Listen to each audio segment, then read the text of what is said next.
स्वागत है मेरे YouTube चैनल मैथमेटिक्स 10th में। आज हम आपके लिए लाए हैं एक नया मैथमेटिक्स को सॉल्व करने के तरीके, यानी मैथमेटिक्स को हम कैसे पढ़ें कि हम बहुत ज़्यादा देर तक पढ़ सके। चलिए आपको हम बताते हैं इसके सिस्टमैटिक्स कि कैसे हमें पढ़ना चाहिए मैथ।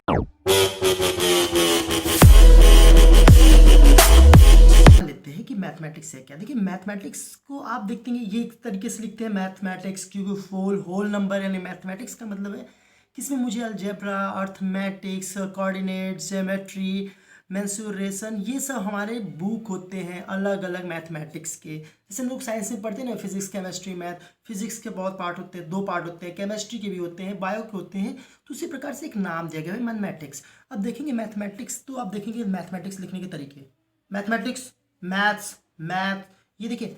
अब देखिए मैथमेटिक्स है भाई, इंडिया सिस्टम लोग सब लोग क्या लिखते हैं, मैथमेटिक्स।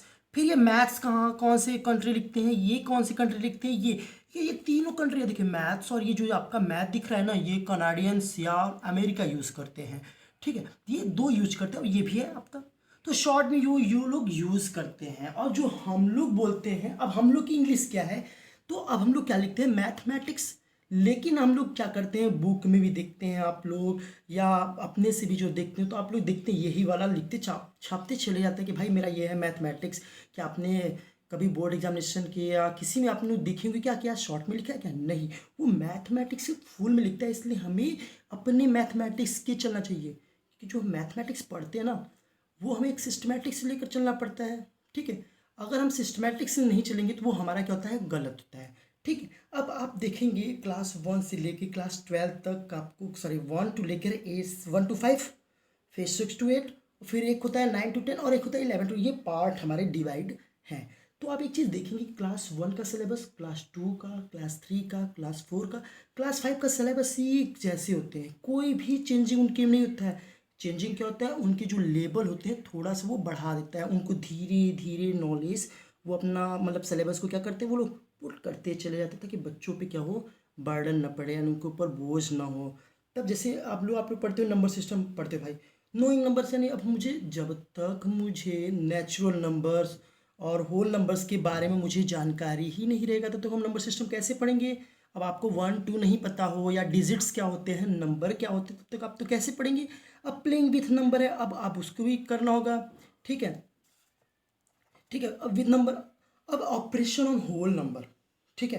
अब ऑपरेशंस ऑन होल नंबर क्या होता है, देखिए ऑपरेशन का मतलब होता है प्लस माइनस मल्टीप्लिकेशन डिवाइड, ये हमारा होता है एक सिस्टमैटिक्स में पढ़ना होता है।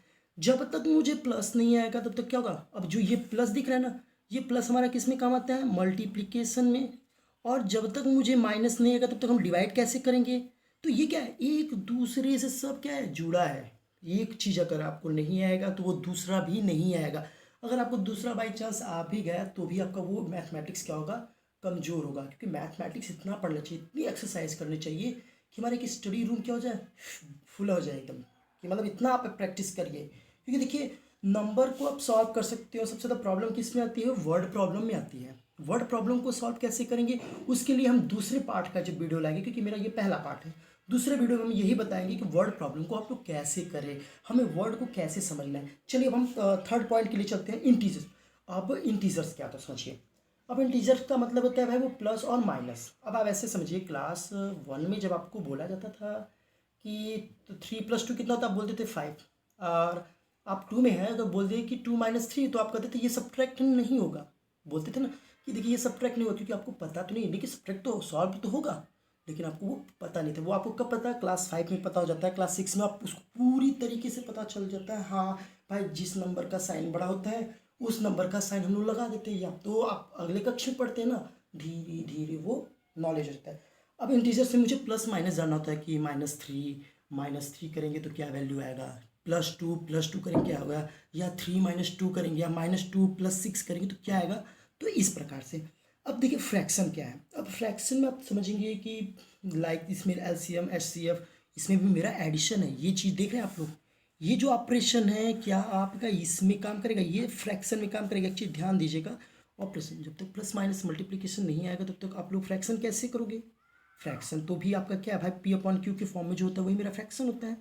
अब देखिए फ्रैक्शन मुझे एलसीएम मिल जाता है, एचसीएफ हो जाता है, लाइक फ्रैक्शन क्या होता है, अनलाइक फ्रैक्शन क्या होता है, कॉमन, अब देखिए कॉमन के बाद ही इम्प्रॉपर आता है। इम्प्रॉपर क्यों नहीं देता, पहले हमें कॉमन के बारे में मुझे जानना होता है कि कॉमन फ्रैक्शन होता क्या है। जब हम कॉमन फ्रैक्शन को अच्छी तरीके से जान जाते हैं तब हम आ जाते हैं इम्प्रॉपर फ्रैक्शन।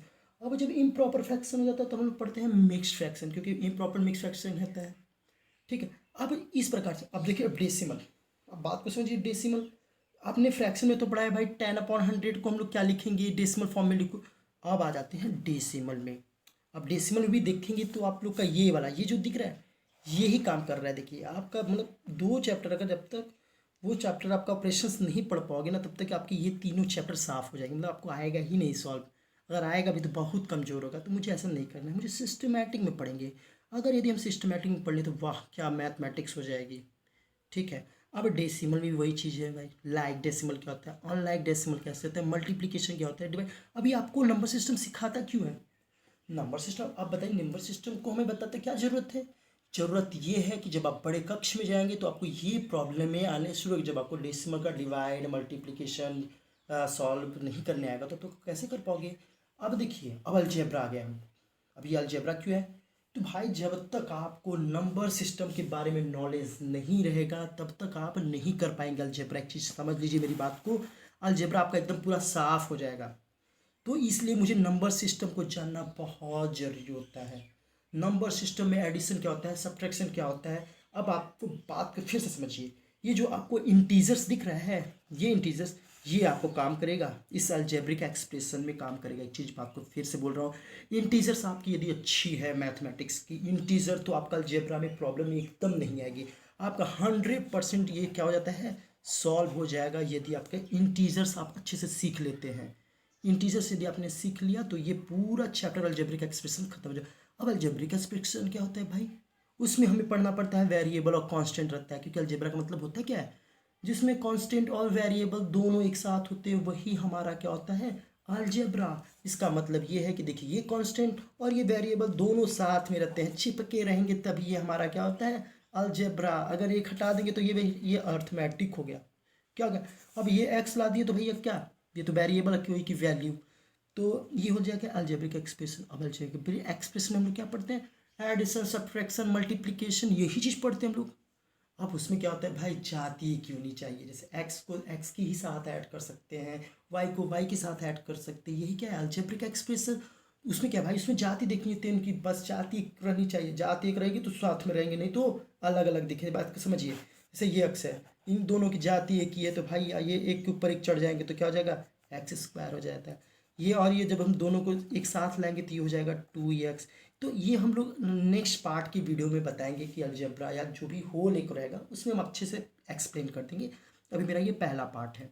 अब देखिए linear equation into one variable. अब देखिए ये वन वेरिएबल क्या है, ठीक है, क्योंकि पहले चैप्टर को पढ़ने से पहले उसको देखना जरूरी होता है। वो बोल क्या है, linear equation in two variable equation क्या होता है, समीकरण जहाँ जीरो हो, जहाँ किसी भी वैल्यू के आगे जीरो लगा हो, जैसे एक्स इक्वल टू जेड, ये क्या है इक्वेशन। अब वन वेरिएबल क्या है, वन वेरिएबल का मतलब एक्स एक ही टर्म में हो, एक्स वाई एक ही टर्म में हो, जेड एक ही टर्म में, लेकिन यही वाई स्क्वायर हो तो वाई का मतलब क्या है, दो। तो यही हम लोग को जानना है। चलिए मिलते हैं हम लोग नेक्स्ट डे।